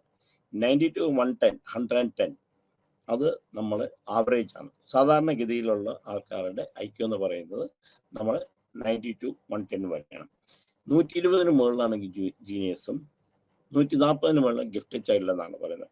ഗിഫ്റ്റഡ് ചൈൽഡ് എന്ന് പറഞ്ഞാൽ നമ്മൾ എപ്പോഴും പരീക്ഷയ്ക്ക് ചോദിക്കാറുണ്ട്. ഞാൻ എടുത്തെടുത്ത് പറയുന്നത് പലപ്പോഴും ഗിഫ്റ്റഡ് ചൈൽഡ് എന്ന് പറയുമ്പോൾ നമ്മൾ ഈ മെൻ്റൽ IQ-യുമായിട്ട് ബന്ധമില്ലാതാണ് പലപ്പോഴും എഴുതുന്നത്, അല്ലെങ്കിൽ മനസ്സിലാകാത്തതുകൊണ്ടാണ്. ഗിഫ്റ്റഡ് ചൈൽഡ് എന്ന് പറയുന്നത് ഒരു കുട്ടിയുടെ IQ 140-ന് മുകളിലുള്ളതാണ്. അപ്പോൾ നമ്മൾ എന്താണ് ഇൻ്റലിജൻസ്, എന്താണ് IQ 140 boys called gifted child. അതുപോലെ റിട്ടാർഡേഷൻ പറയുമ്പോൾ IQ ബിലോ 70 എന്ന് പറയുന്നതാണ് റിട്ടാർഡേഷൻ. അത് ചോദിക്കുന്നത് മെൻ്റലി ചലഞ്ച്ഡ് എന്നായിരിക്കും, സബ് നോർമൽ എന്ന് പറയും ചിലപ്പോൾ ചോദിക്കുക. അത് വാക്കുകൾ നമ്മൾ പഠിച്ചിരിക്കണം. Mental retardation, mentally challenged or mentally subnormal child എന്നാണ് പറയുന്നത്. Then role of school psychology special education. എന്താണ് ഒരു സ്കൂൾ സൈക്കോളജിസ്റ്റ്? ഇനി നമ്മൾ സ്കൂൾ സൈക്കോളജിസ്റ്റിലേക്ക് വരികയാണ്. അപ്പം അത് നമ്മൾ എന്താണ് സ്കൂൾ സൈക്കോളജി എന്ന് പഠിക്കും. സൈക്കോളജിസ്റ്റിൻ്റെ റോള് നമ്മൾ എന്താണെന്നുള്ളത് പഠിച്ചു. ഒരു കുട്ടിയുടെ ഡെവലപ്മെൻറ്റ് എന്താണെന്ന് വെച്ച്, ലാംഗ്വേജ് ഡെവലപ്മെൻറ്റ് എന്താണെന്ന് വെച്ച്, IQ ഇൻ്റലിജൻസ് പഠിക്കും. അപ്പോൾ ഇൻ്റലിജൻസ് കണ്ടുപിടിക്കാൻ ധാരാളം ടെസ്റ്റുകളുണ്ട്. അതിനകത്ത് നമ്മൾ ബുക്കിനകത്ത് നമ്മുടെ മോഡ്യൂളിനകത്ത് പറഞ്ഞിട്ടുണ്ട്. ഇൻ്റലിജൻസ് ടെസ്റ്റ് എന്തൊക്കെയാണ് ഏതൊക്കെയാണെന്നുള്ളത് അതിനകത്ത് പറഞ്ഞിട്ടുണ്ട്. ദെൻ എന്തൊക്കെയാണ് role of school psychologist in special education? Designing instruction strategies that target optimal learning. ഒരു കുട്ടിയെ മാക്സിമം പഠിപ്പിക്കാൻ വേണ്ടി ആ കുട്ടികളുടെ പ്രശ്നം എന്താണെന്ന് മനസ്സിലാക്കിക്കൊണ്ട് അതിന് നമ്മൾ സ്ട്രാറ്റജീസ് ഉണ്ടാക്കുക. ഒരു planning, strategy means a planning, ഒരു പ്ലാനിങ് ഉണ്ടാക്കുക. എന്താ മാക്സിമം റിസൾട്ട് നമ്മൾ കിട്ടണം. Then developing education plans for ഈ ചൈൽഡ് വിത്ത് സ്പെഷ്യൽ നീഡ്സ്. ഏതെങ്കിലും പ്രത്യേക ആവശ്യങ്ങളുള്ള കുട്ടികളെ, ഇതെന്നെ കോമൺ ആയിട്ടില്ല, കാടടച്ച് വെടിവെക്കുകയല്ല. ഇതെന്നാന്ന് വെച്ച് കഴിഞ്ഞാൽ ഇത് കസ്റ്റം മെയ്ഡാണ്. കസ്റ്റമർക്ക് വേണ്ട രീതി ചെയ്യേണ്ടതാണ്. അല്ലാതെ ഒരെണ്ണം പറഞ്ഞിട്ട് ഈ കുട്ടിക്കും ആ കുട്ടിക്കും അങ്ങനെയല്ല. ഓരോ കുട്ടികളെയും കണ്ടിട്ട് എന്താണ് അവരുടെ പ്രശ്നം എന്ന് മനസ്സിലാക്കി അവർക്ക് വേണ്ടുന്നതായ രീതി ചെയ്യണം. അപ്പം ആദ്യം ഇൻസ്ട്രക്ഷണൽ സ്ട്രാറ്റജി ചെയ്യുക. പിന്നെ അത് ഒരു പർട്ടിക്കുലർ കുട്ടികളെ നമ്മൾ ബേസ് ചെയ്തുകൊണ്ട് ചെയ്യാം. Collaborate with teachers and parents for the benefits of the child. അപ്പോൾ ഇത് ഒരാൾ മാത്രം ചെയ്തു പോയി. ഇത് ചെയ്യുമ്പോഴത്തേക്ക് ടീച്ചേഴ്സിനെ കണ്ട് ടീച്ചേഴ്സുമായിട്ട് ചോദിച്ചു എന്തൊക്കെയാണ് ഇവരുടെ പ്രശ്നങ്ങൾ. അപ്പോൾ ടീച്ചേഴ്സ് പഠിക്കാനുള്ള പ്രശ്നങ്ങൾ. Then call the parents. പാരൻസിനെ വീട്ടുകാരെ വിളിച്ചിട്ട് എന്തൊക്കെയാണ് കുട്ടികളുടെ പ്രശ്നങ്ങൾ, വീട്ടിലെന്തൊക്കെയാണ്, വീട്ടിലിരുന്ന് പഠിക്കാറുണ്ടോ, വീട്ടിൽ എങ്ങനെയാണ് സമയം ചെലവഴിക്കുന്നത്. അപ്പം ഇങ്ങനെയൊക്കെ ചെയ്ത് കുട്ടികളുടെ പ്രോബ്ലം എന്താണെന്ന് മനസ്സിലാക്കിക്കൊണ്ട് പാരൻസിൻ്റെയും കൂടെ വീട്ടുകാരുടെയും കൂടെ സഹായത്തോടു കൂടി ഈ കുട്ടിയെ നല്ല രീതിയിൽ കൊണ്ടുവരാൻ വേണ്ടിയിട്ടുള്ള ഒരു planning. Next one is called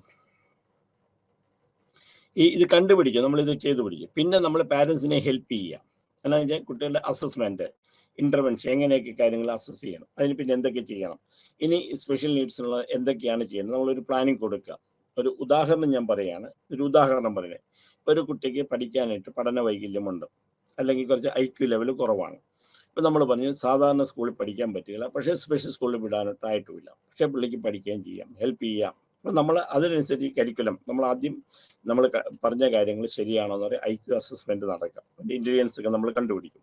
എന്നിട്ട് ഏതൊക്കെ സ്പെഷ്യൽ ഏതിലൊക്കെയാണ് നമുക്ക് അവന് ബുദ്ധിമുട്ടുള്ളത്, കണക്കിനാണ് ബുദ്ധിമുട്ടുള്ളത്, സയൻസിനകത്ത് ബുദ്ധിമുട്ട്, റൈറ്റിങ്ങിലാണ്, അതനുസരിച്ച് നമുക്ക് അവനൊരു കരിക്കുലം എന്തെടുത്ത് പഠിക്കാം, എങ്ങനെ പഠിക്കാം എന്ന് പറഞ്ഞ ഒരു കരിക്കുലം നമ്മൾ പ്ലാൻ ചെയ്ത് കൊടുക്കാം.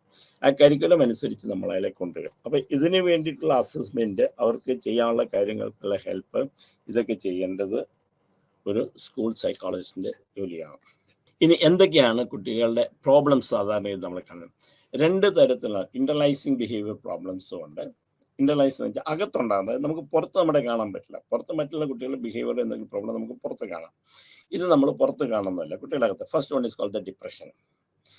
ഡിപ്രഷൻ വരുമ്പം എന്താണ്, school and academic related issues ആണ് ആദ്യം ഉണ്ടാകുന്നത്. ഡിപ്രഷൻ വരുമ്പോൾ കുട്ടി സ്കൂളിൽ വരുന്നില്ല, അല്ലെങ്കിൽ പഠിക്കാൻ സാധിക്കുന്നില്ല, അല്ലെങ്കിൽ മാർക്ക് കുറഞ്ഞു പോകുന്നു, ക്ലാസ് ശ്രദ്ധിക്കാൻ പറ്റുന്നില്ല, ക്ലാസ് ഇരുന്ന് കരയുന്നു. കാരണം സ്കൂൾ ബേസ്ഡ് ആണ് കൂടുതലും അങ്ങനെ വരുന്ന കുട്ടികൾ. അക്കാഡമിക് പ്രശ്നങ്ങൾ നമുക്കുണ്ടാകും. ട്രബിൾ വിത്ത് പിയേഴ്സ് എന്ന് പറഞ്ഞാൽ മറ്റുള്ള കുട്ടികളുമായിട്ട്, കൂട്ടുകാരുമായിട്ട് ചേരാൻ പറ്റാതെ വരിക, അവരുമായിട്ട് വഴക്കുണ്ടാക്കുക, അല്ലെങ്കിൽ അവരെ എന്തെങ്കിലും ഉപദ്രവിക്കുക, അല്ലെങ്കിൽ അവരുമായിട്ട് അകന്ന് നിൽക്കുക. ട്രബിൾ എന്ന് വെച്ച് കഴിയുമ്പോൾ നമ്മൾ അവരെ ഉണ്ടാക്കുന്ന പ്രശ്നം മാത്രമല്ല, ഇവരുമായിട്ട് പല കാര്യങ്ങളും ഡിസ്കസ് ചെയ്യുക, നെഗറ്റീവായിട്ടുള്ള കാര്യങ്ങൾ ഡിസ്കസ് ചെയ്യുക, അങ്ങനെ ധാരാളം കാര്യങ്ങൾ നമ്മൾ നോക്കണം. ദെൻ സെൽഫ് ഹാമിങ് ആൻഡ് സൂയിസൈഡ്. സെൽഫ് ഹാമിങ് എന്ന് പറഞ്ഞാൽ സാധനങ്ങൾ ദേഹത്ത് പൊട്ടിക്കുക, ദേഹത്ത് മുറിവുണ്ടാക്കുക, ചിലപ്പോൾ ക്ലാസ്സിൽ ഇരിക്കും ബ്ലേഡ് കൊണ്ട് വല്ലതും മുറിക്കുക, അല്ലെങ്കിൽ എന്തെങ്കിലും ഇൻസ്ട്രുമെന്റ് കൊണ്ട് മുറിക്കുക, ഇവൻ പേന കൊണ്ട് കുത്തി മുറിക്കുക. ഈ സെൽഫ് ഹാമിങ് എന്ന് പറഞ്ഞാൽ നമ്മുടെ ഡ്രസ്സുകൾ നമ്മൾ ഊരുക, നമ്മുടെ സാധനങ്ങൾ നശിപ്പിക്കുന്ന എല്ലാം നമുക്ക് അതിനകത്ത് പെടുത്താം. ദെൻ സൂയിസൈഡ് എന്ന് വെച്ചാൽ ആത്മഹത്യ ചെയ്ത് കഴിഞ്ഞിട്ട് നമ്മൾ പറഞ്ഞിട്ട് കാര്യമില്ല. ആത്മഹത്യ പറയുക, എനിക്ക് ജീവിക്കണ്ട, എനിക്ക് മരിക്കണം, അങ്ങനെയുള്ള കാര്യങ്ങൾ പറഞ്ഞുകൊണ്ടിരിക്കുക. അല്ലെങ്കിൽ എൻ്റെ വീട്ടുകാർക്ക് എന്നെ ഇഷ്ടമല്ല, എൻ്റെ അച്ഛനും അമ്മയ്ക്കും എന്നെ ഇഷ്ടമല്ല, എനിക്ക് ഫ്രണ്ട്സ് ഇല്ല, എനിക്ക് പഠിക്കാൻ പറ്റുന്നില്ല, അങ്ങനെയൊക്കെ നമ്മൾ പറഞ്ഞു വരിക. അത് പാർട്ട് ഓഫ് ഡിപ്രഷനാണ്. Then anxiety. അടുത്ത വന്ന ആങ്സൈറ്റി, ഉത്കണ്ഠയാണ്. ഉത്കണ്ഠയും ഫിയറും നമ്മൾ മനസ്സിലാക്കണം. ഉത്കണ്ഠ എന്ന് വെച്ചാൽ എന്തെങ്കിലും സംഭവിക്കും, എനിക്ക് പരീക്ഷയ്ക്ക് എഴുതിയാൽ പാസ്സാകാൻ പറ്റാതെ വരിക, എനിക്ക് നല്ലപോലെ പഠിക്കാൻ പറ്റുന്നില്ലെന്ന് വരിക. പിന്നെ പേടി, എന്തെങ്കിലും കണ്ട ടീച്ചേഴ്സിനെ, ഒരു പർട്ടിക്കുലർ ടീച്ചറിനെ പേടിയാന്ന് പറയാം. പിന്നെ എന്തെങ്കിലും പ്രത്യേക ഭയങ്ങൾ, ഒരു പ്രത്യേക സാഹചര്യത്തിനകത്ത് അടച്ചുമുറി ഇരിക്കാനായിട്ട് പാടാണ്, അല്ലെങ്കിൽ ലാബിൽ കയറാനായിട്ട് പാടാണ്, അല്ലെങ്കിൽ ലിഫ്റ്റിൽ കയറാൻ പാടാണ്. സോഷ്യൽ ആങ്സൈറ്റി, മറ്റൊരു സമൂഹവുമായിട്ട് ചേരാൻ പറ്റും, 4 പേര് കൂടുന്നിടത്ത് പോകാൻ പറ്റുന്നില്ല.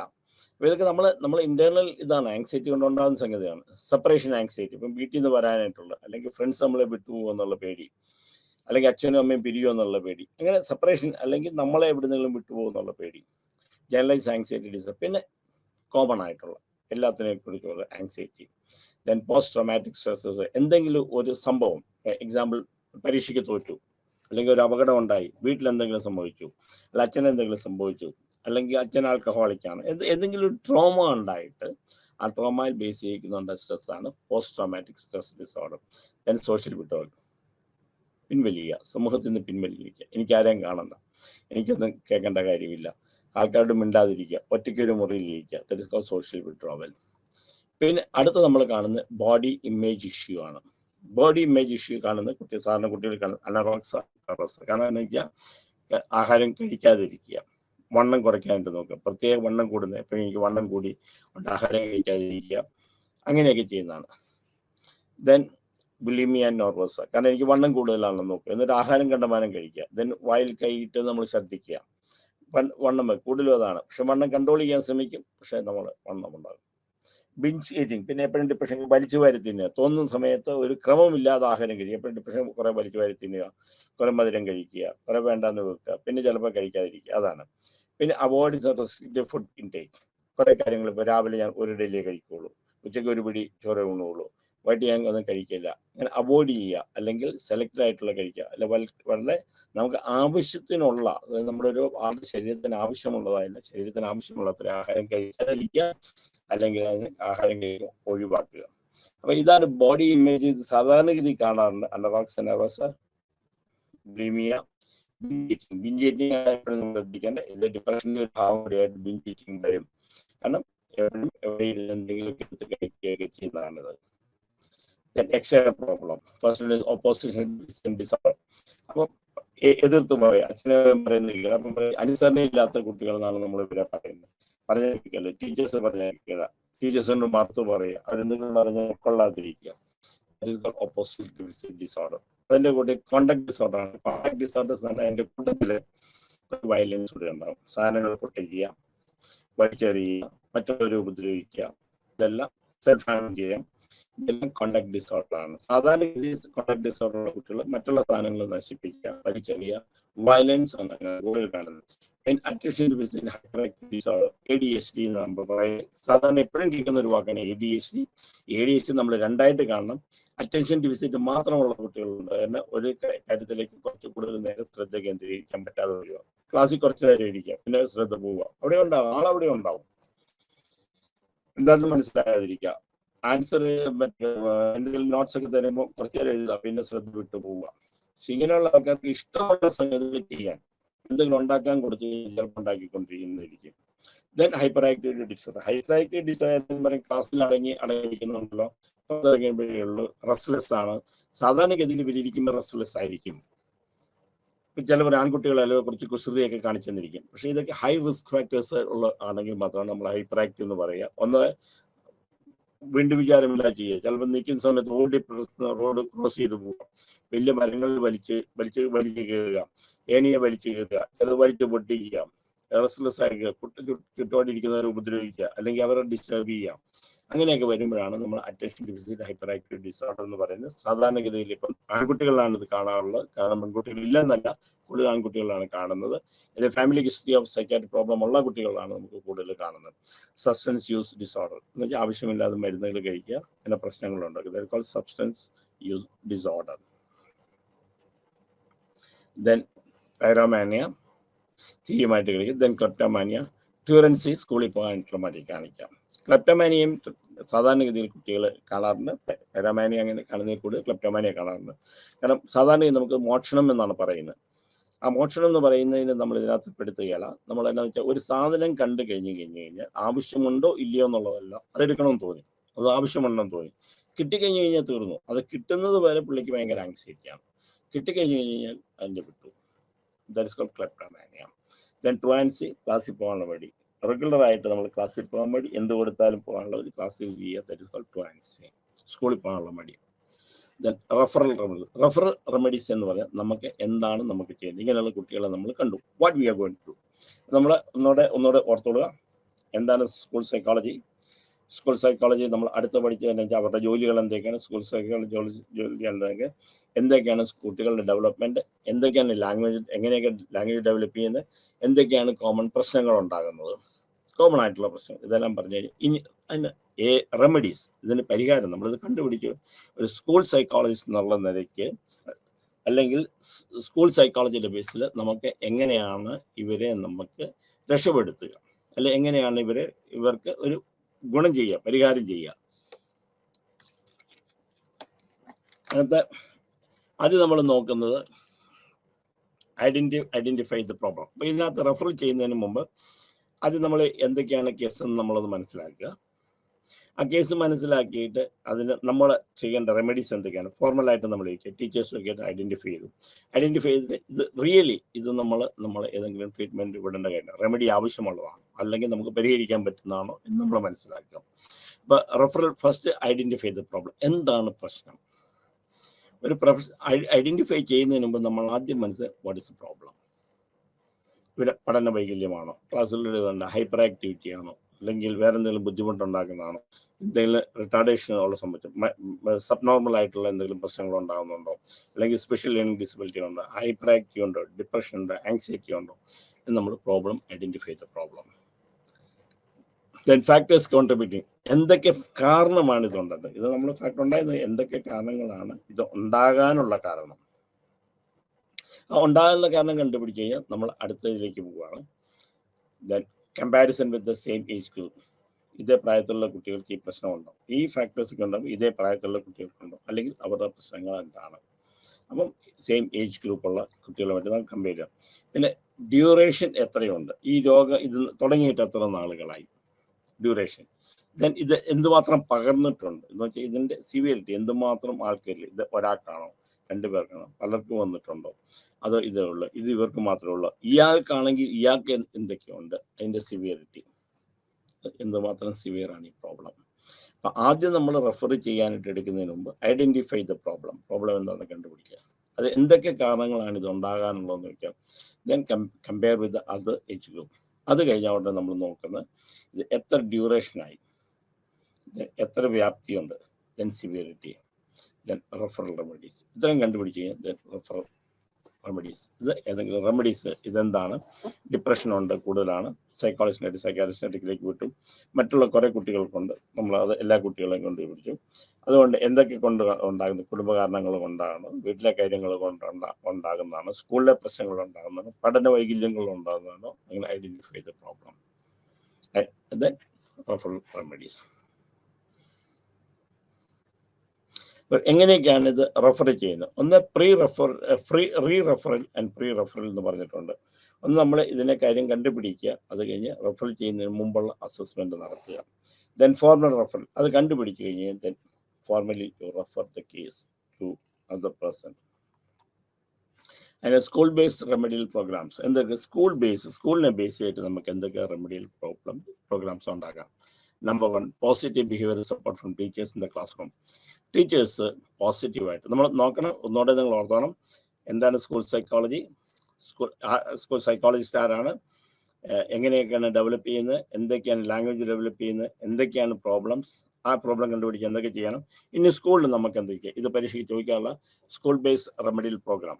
Positive support from the teachers in the class റൂമിൽ ടീച്ചേഴ്സ് കുട്ടികളെ പഠിക്കാൻ വേണ്ടിയുള്ള സഹായങ്ങൾ ചെയ്തു കൊടുക്കുക. എ പോസിറ്റീവ് ഫിസിക്കൽ എൻവയോൺമെന്റ്, അവന് ചുറ്റുപാടുകൾ അവന് നന്നാക്കി കൊടുക്കുക. Make clear rules and expectation, ഇത് നമ്മൾ എപ്പോഴും നോക്കണം. ഒരു റൂൾസ് ആൻഡ് ഒരു റൂൾസ്, ഇന്ന കാര്യങ്ങൾ ചെയ്യണം, ക്ലിയർ ആയിട്ട് ഇന്ന കാര്യങ്ങൾ വ്യക്തമായിട്ട് പറയാം. അങ്ങനെയാണെങ്കിൽ അതിൽ നിങ്ങൾ പ്രതീക്ഷിക്കുന്ന റിസൾട്ട് എന്താണ് എന്ന് പറയാം. അപ്പോൾ make clear rules and expectations.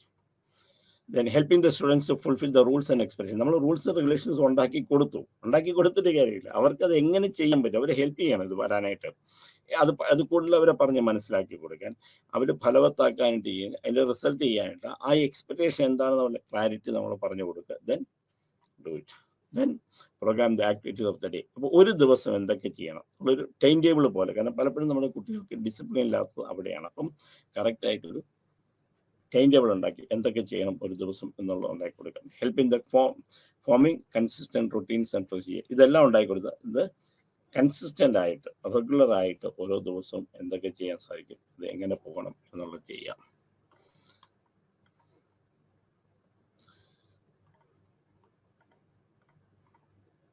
Then എന്തൊക്കെയാണ് തെറപ്യൂട്ടിക് ഇന്റർവെൻഷൻ, എന്തൊക്കെയാണ് നമുക്ക് ചെയ്യാൻ പറ്റുക. ഫസ്റ്റ് വരുന്നത് കോഗ്നിറ്റീവ് ബിഹേവിയർ തെറാപ്പി.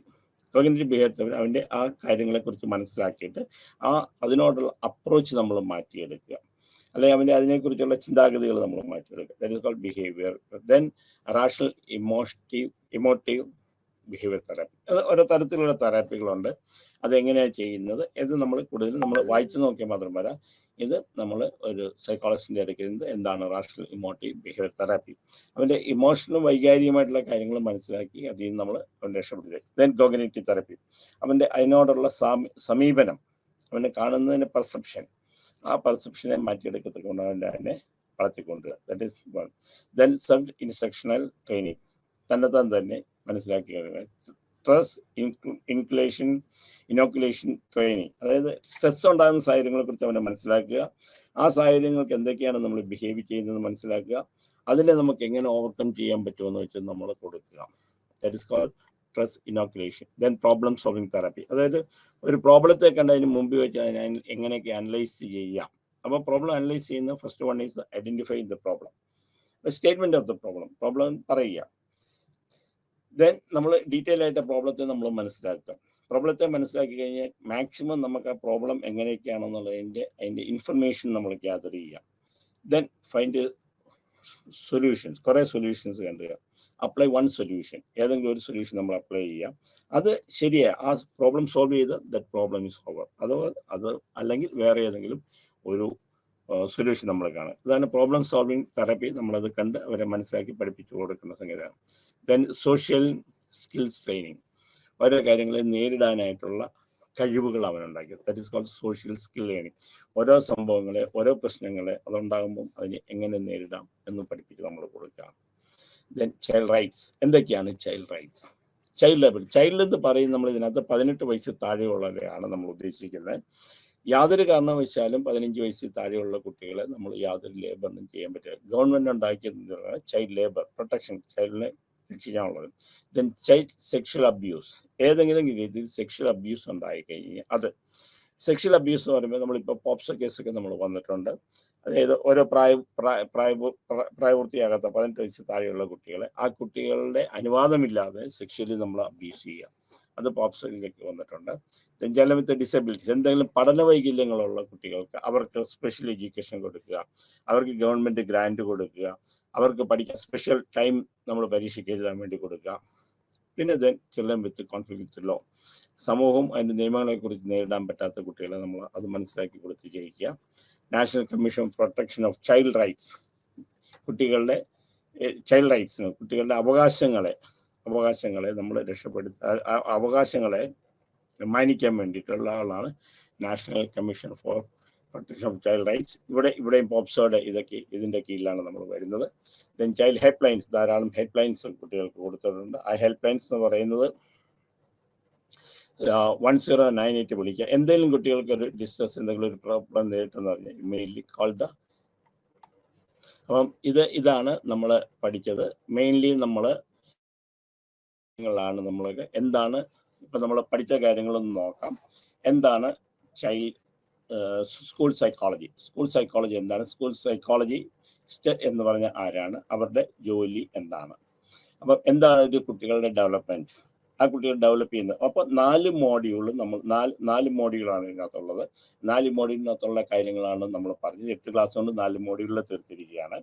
അപ്പം എന്താണ് സ്കൂൾ സൈക്കോളജി, എന്താണ് സ്കൂൾ സൈക്കോളജിസ്റ്റ്, അവരെന്ത് ചെയ്യുന്നു, കുട്ടികളുടെ ഡെവലപ്മെന്റ് എന്താണ്, കുട്ടികളുടെ വളർച്ച എന്താണ്, അവരുടെ ലാംഗ്വേജ് എങ്ങനെ അക്വിസിഷൻ ചെയ്യുന്നു, എന്തൊക്കെ പ്രോബ്ലമാണ് കുട്ടികൾ നേരിടുന്നത്, ആ കുട്ടികളെ എങ്ങനെ നമുക്ക് സംരക്ഷിക്കാം, ആ കുട്ടികൾക്ക് എന്തൊക്കെ ഹെൽപ്പ് നമ്മൾ ചെയ്യണം, ഏതൊക്കെ രീതിയിലാണ് അവരുടെ റൈറ്റ്സ് എന്താണ്, അവർക്ക് ഏതൊക്കെ രീതിയിൽ ഹെൽപ്പ് ചെയ്യാം, അവരുടെ ഇന്റലിജൻസ് ഡെവലപ്മെന്റ് എന്താണ്. ഇതാണ്. അപ്പം ഇത് മെയിനായിട്ട് ചെയ്തിട്ടാണ് നമ്മൾ ഇത് ചെയ്തിട്ടുള്ളത്. അപ്പം ഇത് 4 മോഡ്യൂൾ ആയിട്ട് ഉള്ള ക്ലാസ്സുകളാണ് നമ്മൾ വെച്ചിരിക്കുന്നത്. അപ്പം സ്കൂൾ സൈക്കോളജി എന്ന് വളരെ ഇമ്പോർട്ടൻ്റ് ആയിട്ടുള്ള ഒരു ഡെവലപ്പ് ചെയ്തുകൊണ്ടിരിക്കുന്ന ഒരു ഫീൽഡാണ്. അപ്പം ഇതിനകത്ത് മെയിനായിട്ട് അവരുടെ ജോലികൾ, കുട്ടികളുടെ വളർച്ച, ഇതിനകത്ത് നമ്മൾ പഠിക്കാനുള്ള തിയറി എന്ന് വെച്ചാൽ അവരുടെ ലാംഗ്വേജ് ഡെവലപ്മെന്റ്, അങ്ങനെ സോഷ്യൽ ഡെവലപ്മെന്റ്, സോഷ്യൽ ലേണിംഗ്, ഇതൊക്കെയാണ് നമ്മൾ പഠിക്കുന്നത്. പിന്നെ കുട്ടികളുടെ എന്താണ് ചൈൽഡ് റൈറ്റ്സ് എന്തൊക്കെയാണ്, അല്ലെങ്കിൽ അവരുടെ അവകാശങ്ങൾ എന്തൊക്കെയാണ് അവർക്ക്, എന്തൊക്കെയാണ് പഠനത്തിന് നമ്മൾ ഹെൽപ്പ് ചെയ്യേണ്ടത്, ഇങ്ങനെയുള്ള കാര്യങ്ങളാണ് നമ്മൾ ഇതിനകത്ത് പഠിച്ചിട്ടുള്ളത്. അപ്പോൾ തീർച്ചയായിട്ടും ഇത് നല്ല പോലെ ശ്രദ്ധിച്ച് പഠിക്കുക.